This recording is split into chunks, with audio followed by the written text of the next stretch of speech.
25 মিনিটে 24 ক্ষেপণাস্ত্র হামলার মধ্য দিয়ে শেষ পর্যন্ত পাকিস্তানে আঘাত হানল ভারত। মধ্যরাতে পরিচালিত অপারেশন সিন্দুর অভিযানে প্রাণ গেছে শিশু সহ কমপক্ষে 26 পাকিস্তানি নাগরিকের।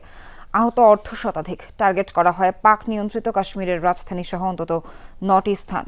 জবাবে পাকিস্তানের হামলায় নিহত হয়েছেন 10 ভারতীয়। রাফাল সহ ভারতের 5টি যুদ্ধবিমান ধ্বংস করেছে পাকিস্তান। মঙ্গলবার মধ্যরাতে হঠাৎ করেই কেঁপে ওঠে পাকিস্তান নিয়ন্ত্রিত কাশ্মীর এবং পাঞ্জাবের একাধিক এলাকা।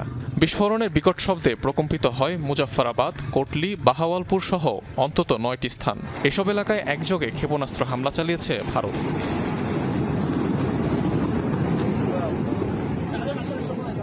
স্থানীয় সময় রাত 1:44 শুরু হয় অপারেশন সিন্দুর নামে বিশেষ এই অভিযান, যাতে অংশ নেয় ভারতীয় বিমান বাহিনীর রাফাল, সুখোই এবং মিগ-29-এর মতো যুদ্ধ বিমানগুলো। কোনো সামরিক স্থাপনা নয়, বরং সন্ত্রাসী ঘাঁটিগুলোতে হামলা চালানো হয়েছে বলে দাবি করেছে নয়াদিল্লি।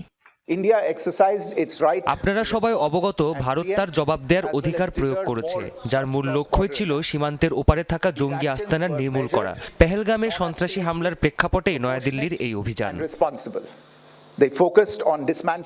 হামলার সময় ভারতের 5 যুদ্ধবিমান ভূপাতিতের দাবি করেছে পাকিস্তান। 3টি রাফাল সহ সেগুলোর মধ্যে রয়েছে 2টি মিগ ও সুখোই সিরিজের যুদ্ধবিমান। ধ্বংস করা হয়েছে একটি ড্রোনও।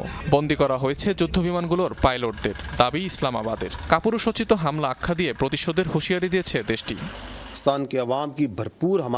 নিরীহ বেসামরিকদের লক্ষ্য করে কাপুরুষের মতো হামলা চালিয়েছে ভারত। তার উপর বেপরোয়া বিবৃতি দিয়েছে। পাকিস্তানের জনগণের পূর্ণ সমর্থন নিয়ে শত্রুদের উপযুক্ত জবাব দেওয়া হবে।